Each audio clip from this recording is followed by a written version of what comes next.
ذائقة الموت صدق الله مولانا العظيم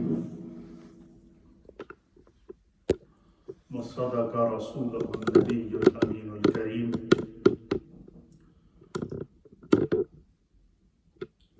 الصلاة والسلام عليك يا سيدي يا رسول الله وعلى آلك وأصحابك يا سيدي يا حبيب الله الصلاة والسلام عليك يا سيدي يا رسول الله وعلى آلك وأصحابك يا سيدي يا رحمة للعالمين. حضرات محترم، اللہ رب العالمین کے فضل و احسان سے ہمارا ہفتہ وار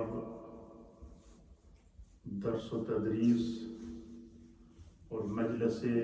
ذکر و دعا کا ایک بڑا خوبصورت سلسلہ جاری و ساری ہے. احکام القرآن کے عنوان سے ہمارا ٹاپک ہے جو رمضان المبارک سے مسلسل جاری ہے، جس میں ہم نے آپ کی خدمت میں پہلے کتاب الطہارت، جس میں وضو اور غسل اور تیمم اور اللہ کی عبادات کے لیے حاصل کی جانے والی جو پاکی ہوتی ہے اس کے احکام بیان کیے تھے. اس کے بعد نماز کے احکام پوری تفصیل سے آپ کی خدمت میں پیش کیے گئے ہیں اور اس کی ساری جزیات پر کوشش کی ہے کہ آپ تک قرآن و حدیث کی روشنی میں پیغام پہنچایا جا سکے. آج ہم کتاب الجنائز شروع کریں گے. یہ انتہائی ضروری اور لازمی ہے کیونکہ اللہ تعالیٰ کا ارشاد ہے کہ کل نفس ذائقۃ الموت، کہ ہر ذی روح جس نے اس دنیا میں آنا ہے اس نے موت کا ذائقہ چکھنا ہے. اب جب بھی کوئی ہمارا پیارا ہم سے جدا ہوتا ہے تو خاندان والوں کی، عزیز و اقارب کی، بچوں کی، بہن بھائیوں کی یہ ذمہ داری ہوتی ہے کہ جو ہم سے مرد یا خاتون جدا ہوئے، ان کی روح قبض ہوئی، اب اس نے اس دنیا کو خیر آباد کہہ دیا، اب زندوں کے ذمہ کچھ حقوق ہیں جو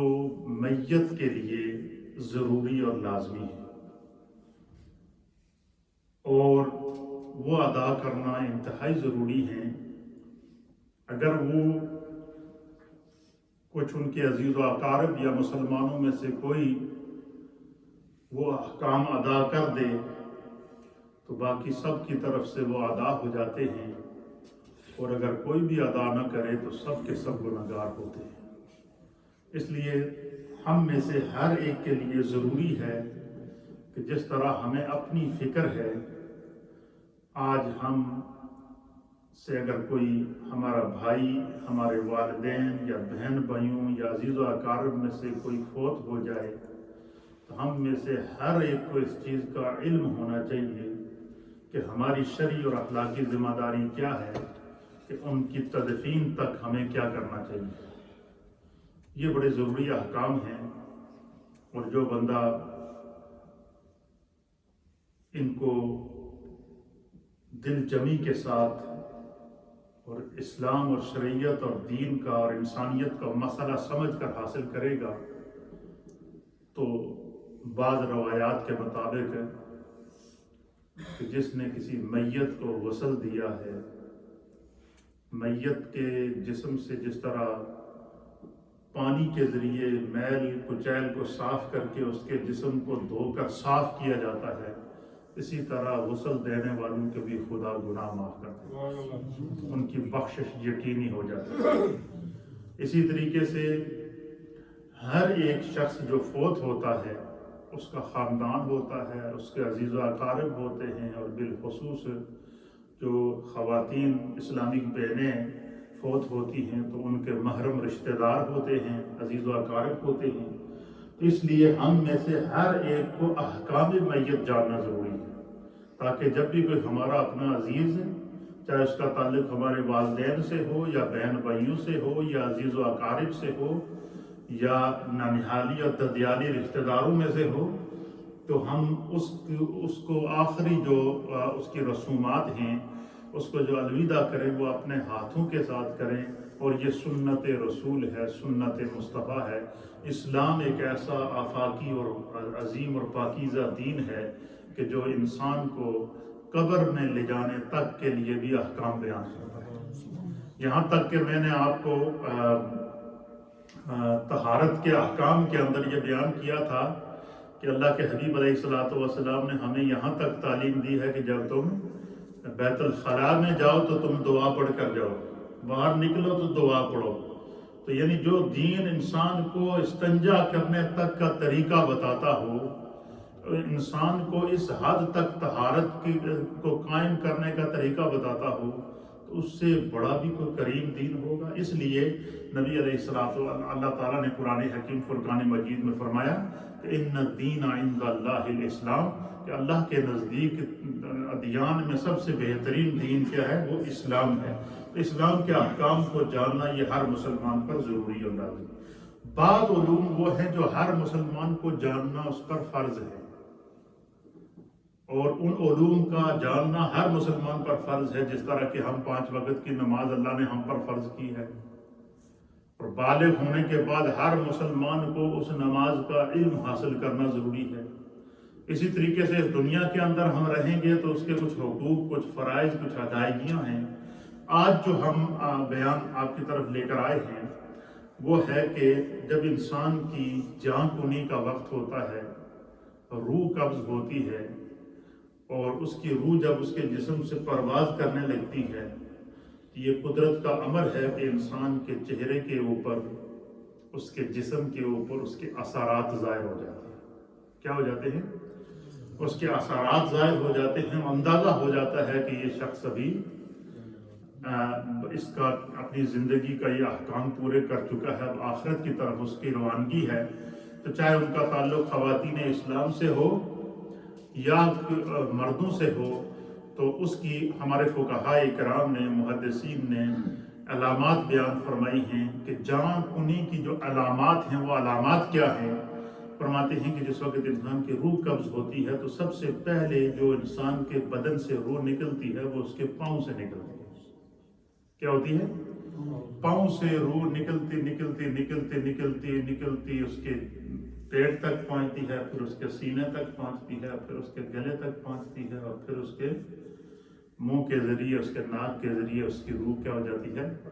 پرواز کر جاتی ہے۔ تو سب سے پہلے جو علامات ہے جان کنی کے وقت، فوت ہونے کے وقت، انتقال کے وقت کسی مرد اور خاتون پر ظاہر ہوں، وہ یہ ہوتی ہیں کہ اس کے پاؤں سست ہو جاتے ہیں، پاؤں سے جان نکلنا شروع ہو جاتی ہے، اور جس وقت پاؤں سے روح نکلتی ہے تو پاؤں حرکت کرنا چھوڑ دیتے ہیں، پاؤں سست ہو جاتے ہیں، وہ آدمی کھڑا نہیں ہو سکتا۔ پھر اس کی دوسری علامت ہے کہ یہ جو انسان کی ناک ہے یہ تھوڑی سی ٹیڑھی ہو جاتی ہے۔ کیا ہو جاتی ہے؟ یہ ٹیڑھی ہو جاتی ہے۔ یہ اس چیز کی علامت ہوتی ہے کہ اب یہ اس دنیا سے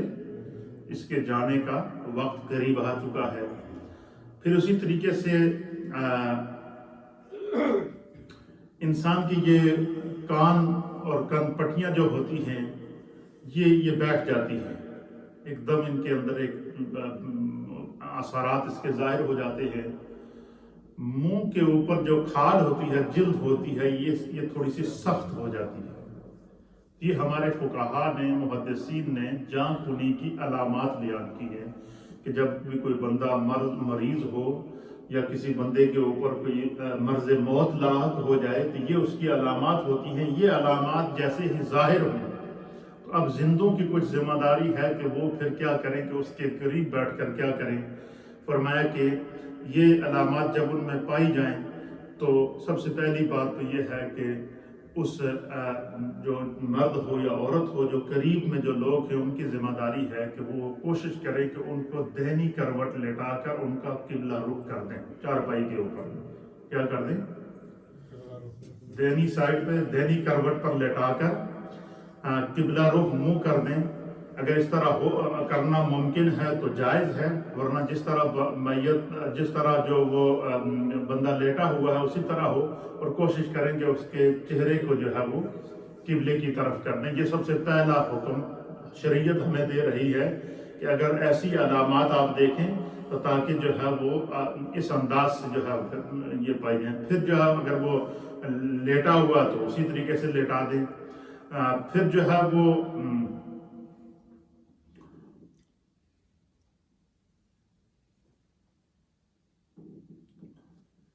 علماء اور محدثین نے لکھا ہے کہ جب اثرات ظاہر ہو جائے کہ بندے کی روح قبض ہونا شروع ہو گئی ہے تو فرمایا کہ جو گھر والے ہیں، عزیز و اقارب ہیں، ان کو چاہیے کہ وہ اس کے قریب بیٹھ کے زور زور سے کلمہ شریف کا ذکر کریں۔ کیا کریں؟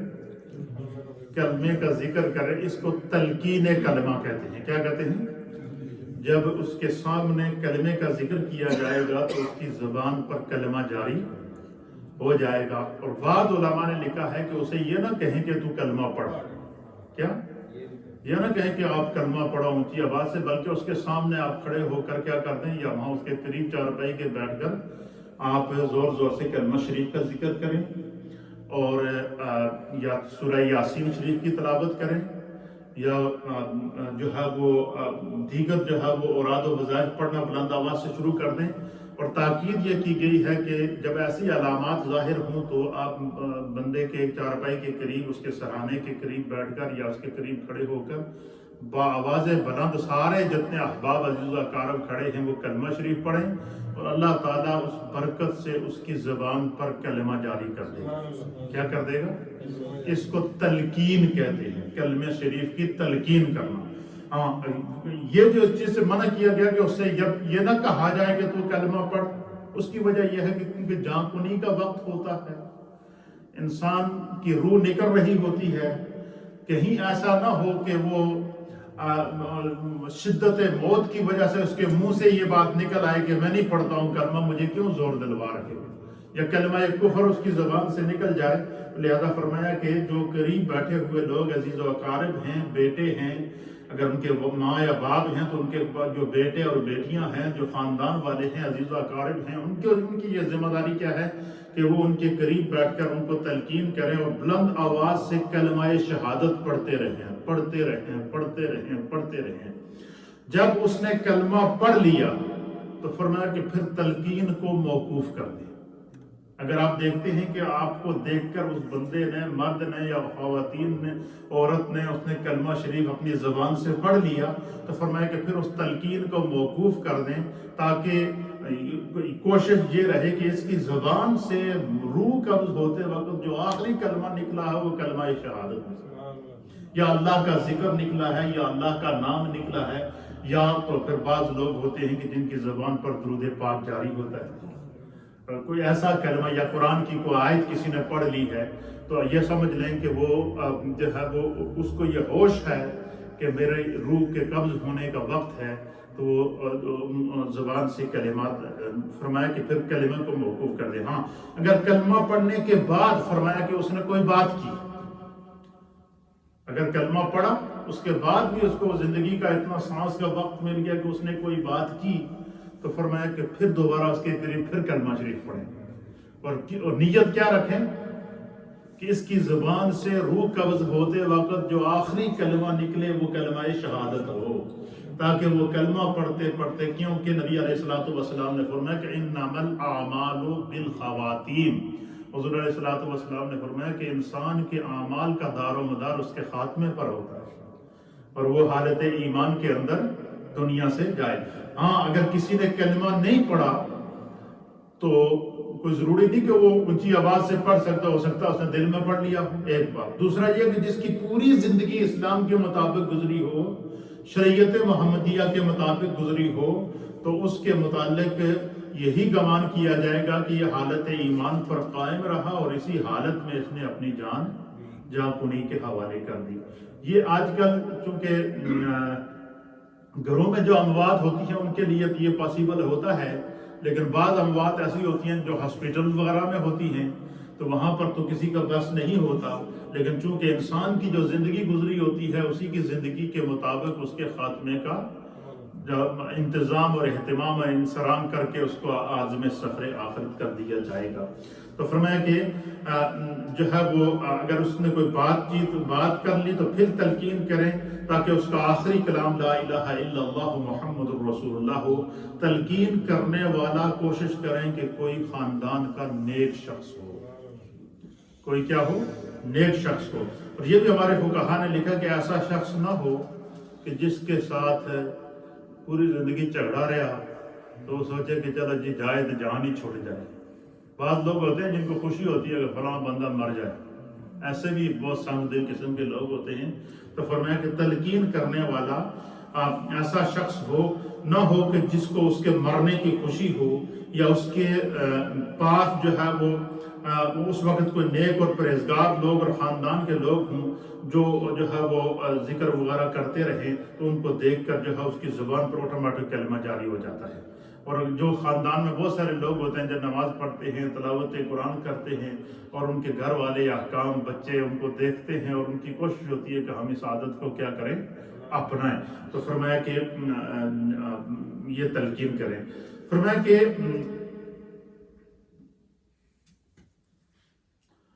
بعض لوگ ہوتے ہیں کہ جن کو جاں کنی کے وقت بڑی مشکل پیش آتی ہے۔ بعض تو وہ ہوتے ہیں کہ جیسے مکھن سے بال کو نکال دیا روح نکل گئی، اور ان کے بارے میں قرآن حکیم فرقان مجید میں اللہ نے فرمایا کہ جن کی پوری زندگی اللہ اور اس کے رسول کے احکام کے مطابق گزری ہے تو ان کی موت بھی قابل رشک ہوتی ہے، اور اس کو اللہ بیان فرماتا ہے کہ جب ان کی موت کا وقت آتا ہے تو اللہ کی طرف سے پروانہ جاری ہوتا ہے کہ یا ایتھا النفس المطمئنہ، اے مطمئن جان، ساری زندگی اللہ اور اس کے رسول کے احکام پر عمل کرنے والے انسان، ارجعی، لوٹا اپنے رب کی طرف، راضیۃ مرضیہ، اس حال میں کہ خدا تجھ سے راضی ہے اور تو خدا سے راضی ہے۔ فرمایا کہ وہ پھر موت جو ہوتی ہے نا وہ ایسی قابل رشک موت ہوتی ہے کہ اس کے بارے میں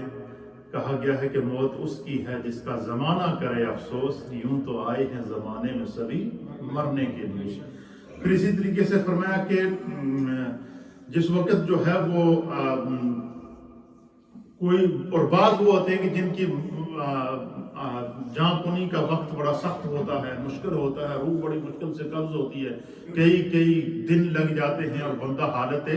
سکر میں ہوتا ہے، بندہ جو ہے وہ سکرات کے عالم کے اندر ہوتا ہے، جاں کنی کی کیفیات سے گزر رہا ہوتا ہے، کئی دن تک زبان بند ہوتی ہے، بس سانس چل رہا ہوتا ہے۔ تو ایسی صورتحال میں اللہ کے پیارے حبیب لبیب نبی رحمت صلی اللہ تعالیٰ علیہ وسلم نے فرمایا کہ جب تک اس مرد یا خاتون کی روح قبض نہ ہو کوشش کریں کہ اس کے پاس سورہ یاسین شریف تلاوت کی۔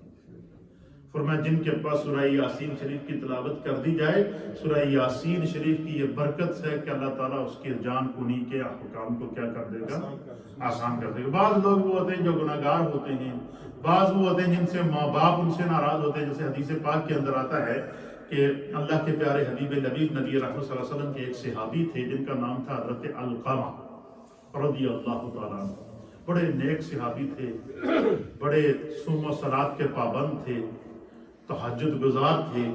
سرکار کی صحبت پائی تھی، آپ اندازہ لگائیں۔ حضرت علقمہ رضی اللہ تعالیٰ عنہ پر جب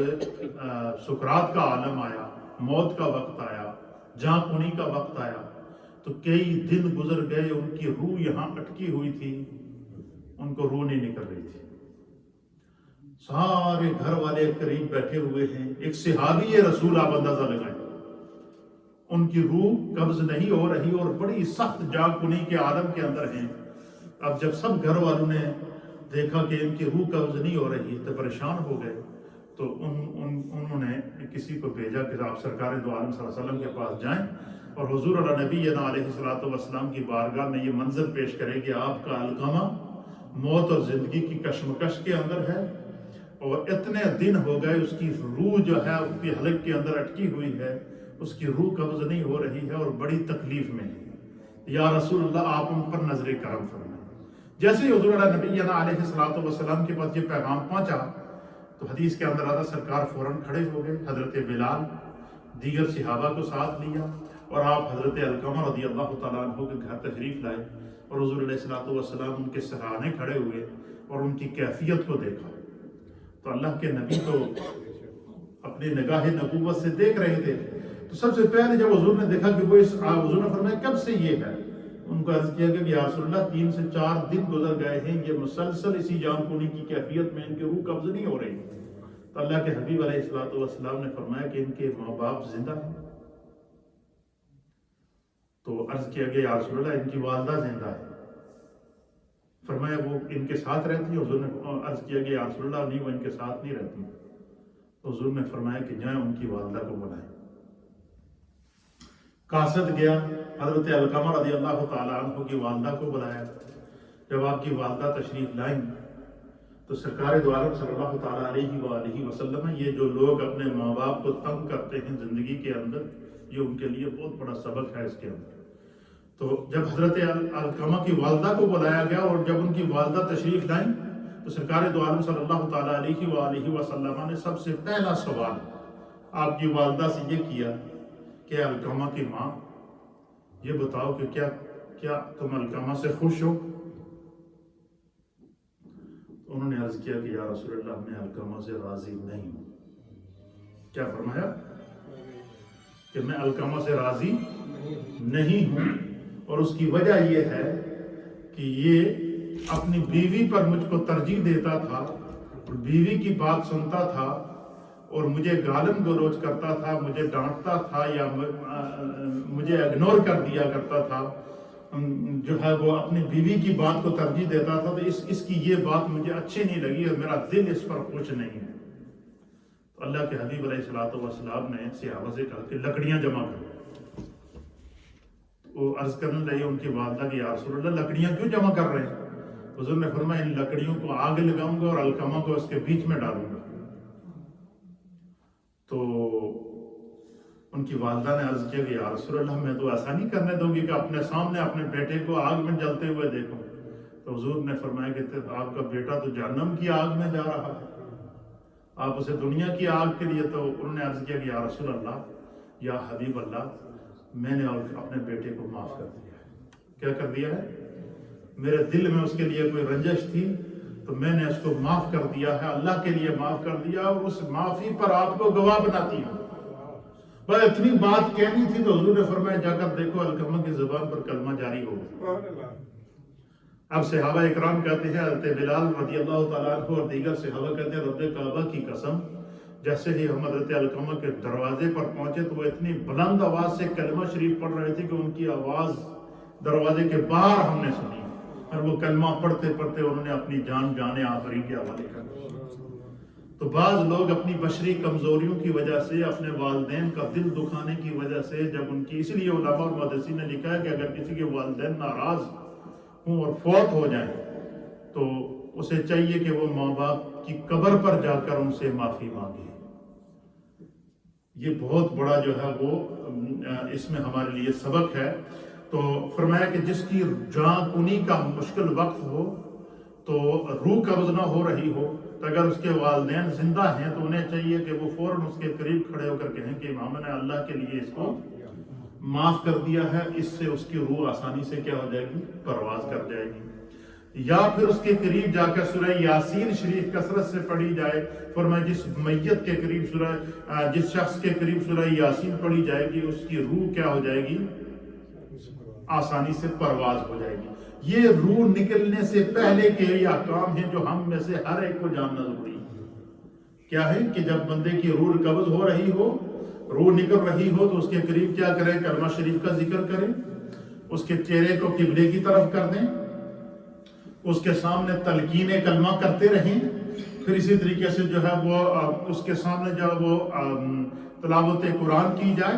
اور کلمے کا ذکر کیا جائے۔ تو جب اس کی جو ہے وہ اور کوشش یہ ہو کہ جب اس کی روح نکلے تو وہ اس کی زبان پر کلمہ شریف جاری ہو جائے۔ جب روح نکل جائے تو پھر کیا کرنا چاہیے؟ اب یہاں سے پھر دوسرے احکام شروع ہو جاتے ہیں. یہ روح نکلنے سے پہلے کے منظر ہے. یہ ہم میں سے ہر ایک، کسی کی والدہ، کسی کا بھائی، کسی کا والد، کسی کی بہن، ہر ایک کو اس منظر سے گزرنا پڑتا ہے. تو اگر کوئی ایسا منظر آپ کے سامنے آپ کے اپنوں کا الوداع کرتے ہوئے آئے تو ہمیں یہ ہماری زندگی کی یہ ذمہ داری ہے کہ ہم ان کے قریب کھڑے ہو کر کیا کریں، کلمہ شریف پڑھیں، دلوں سے قدورت اور نفرت کو دور کر کے جب وہ اس کی طرف اللہ کی طرف سے اللہ کے لیے اس کو معاف کر دیں تو یہ ایک بڑے عزت اور احترام کے ساتھ بندے کو اس دنیا سے رخصت کرنا ہوتا ہے. یہ جب موت انہی کا یہ عالم ہے تو اس میں ہمارے لیے سبق کیا ہے کہ ہم میں سے ہر ایک کو اپنے اخلاق، اپنے کردار اور اپنی زندگی کو سنت رسول اور سیرت رسول اور احکام دین کے مطابق اس طرح گزارنا چاہیے کہ جس وقت ہماری روح قبض ہو تو ہمارے خاندان کا ہر شخص وہ ہمارے پاس خوشی سے کھڑا ہو اور وہ خود بھی کلمہ پڑھ رہا ہو، اور جب ہم وہاں سے جائیں تو کلمہ پڑھتے ہوئے اس دنیا سے جائیں. اللہ رب العالمین ہمیں ایسی جو ہے وہ احکامات پر عمل کرنے کی توفیق عطا فرمائے. یہ روح قبض ہونے سے پہلے کا یہ منظر ہے، موت جا کنی کے وقت کا. تو یہ ہمیں اس کا علم ہونا ضروری اور لازمی ہے. روح نکل جائے تو کیا کریں، اس کے بارے میں علماء محدثین نے لکھا ہے کہ جب روح نکل جائے تو ایک چوڑی پٹی لے کر کیا کر دے، یہاں سے لے کر یہاں تک اس کے سر کے ساتھ وقتی طور پر باندھ دی جائے تاکہ اس کا منہ جو ہے وہ کھلا نہ رہے. کیونکہ جس وقت بندے کی روح نکل جاتی ہے تو پھر اس کی آنکھ اگر کھلی ہے تو کھلی رہ جاتی ہے. جسم چونکہ وہ اپنی مرضی سے وہ بدن حرکتیں نہیں کر سکتا، تو اس کے لیے حکم کیا ہے کہ جب روح نکل جائے اندازہ ہو جاتا ہے بندے کو کہ اس کی روح نکل گئی ہے تو ان کے منہ کو جوڑ کر پہلے ایک پٹی کے ساتھ باندھ دیا جائے تاکہ منہ نہ کھلے. پھر آنکھوں کو جب وہ اس طریقے سے ہاتھ مار کے آنکھوں کو بند کر دیا جائے، پھر اس کے ہاتھوں کو بالکل سیدھا کر دیا جائے، اس کے دونوں پاؤں کے انگوٹھوں کو سیدھا کر کے اوپر سے تھوڑا سا کسی کے ساتھ ہلکی سی آنچ کے ساتھ باندھ دیا جائے تاکہ پاؤں، جسم، بازو، باڈی ہر طرح بالکل سیدھی رہے، اور پھر کیا کرے اس کا رخ ہمیشہ قبلے کی طرف ہو. تو فرمایا کہ آنکھیں بند کر دی جائیں، انگلیاں اور ہاتھوں اور پاؤں کو سیدھے کر دیے جائیں، اور یہ کام اس کے گھر والوں میں سے جو زیادہ نرمی کے ساتھ کر سکتا ہو وہ کرے. پیار محبت کے ساتھ، بڑے نرمی کے ساتھ، سختی کے ساتھ نہ ہو، اور اس انداز سے جو وہ اپنے ہاتھوں سے کرے. چاہے وہ فرمایا کہ باپ ہو تو بیٹا کرے، بیٹا ہو تو باپ کر لے، یا بھائی ہو تو بھائی کر لے، یا بہن ہو تو بہن کر لے. اس طریقے سے جو ہے وہ یہ پھر آنکھیں بند کرتے وقت فرمایا کہ دعا پڑھی جائے. کیا کر دی جائے؟ دعا پڑھی جائے، اور دعا پڑھی جائے بسم اللہ وعلی ملت رسول اللہ. کیا؟ بسم اللہ وعلی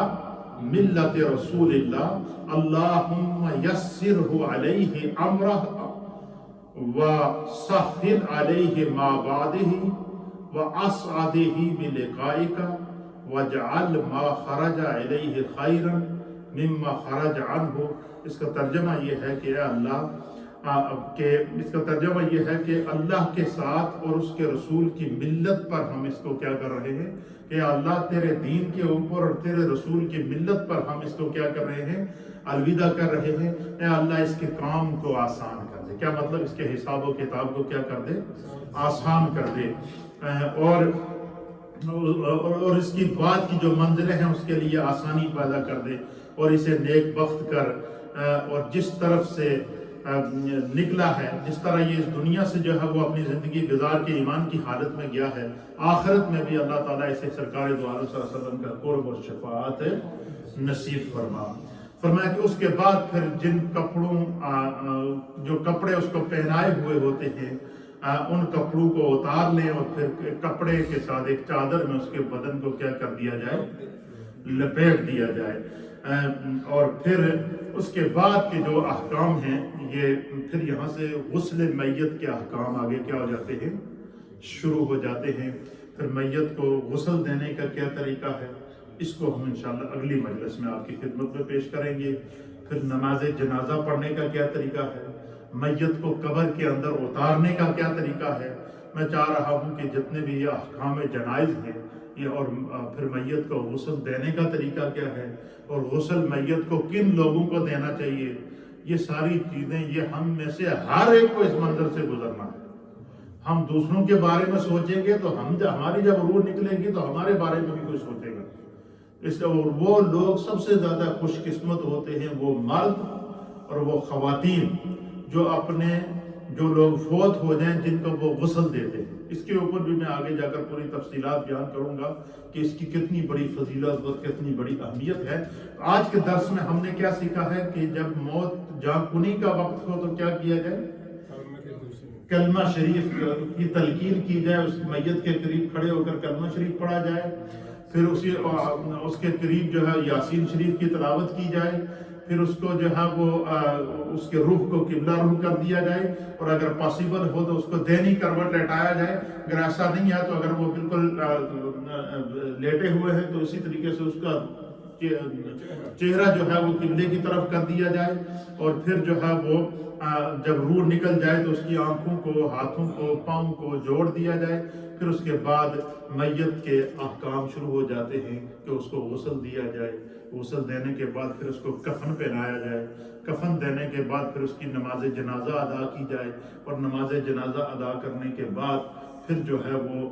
اس کو قبر میں کس طرح اتارا جائے گا، یہ انشاءاللہ سارے احکام آپ کی خدمت میں تفصیل سے بیان کیے جائیں گے۔ اللہ ہمیں دین کو سمجھنے کی توفیق عطا فرمائے۔ تو آج میت انسان کی جاں کنی کا وقت، روح نکلنے کا وقت، اور جاں کنی کا منظر اور روح نکلنے کا منظر، یہ ساری چیزیں ہم نے آج اس کا علم حاصل کیا ہے۔ مجھے امید ہے کہ جن کو اس کا علم نہیں تھا وہ اس کو مزید سیکھیں گے، اور انشاءاللہ اس کی تفصیلات میں آپ کی خدمت میں ساری بیان کروں گا۔ پھر آگے جو ہے وہ کفن پہنانے کا طریقہ وہ بھی انشاءاللہ پیش کیا جائے گا۔ اللہ تعالی ہمیں دین سمجھنے کی توفیق عطا فرمائے۔ اللہم صلی علی نبی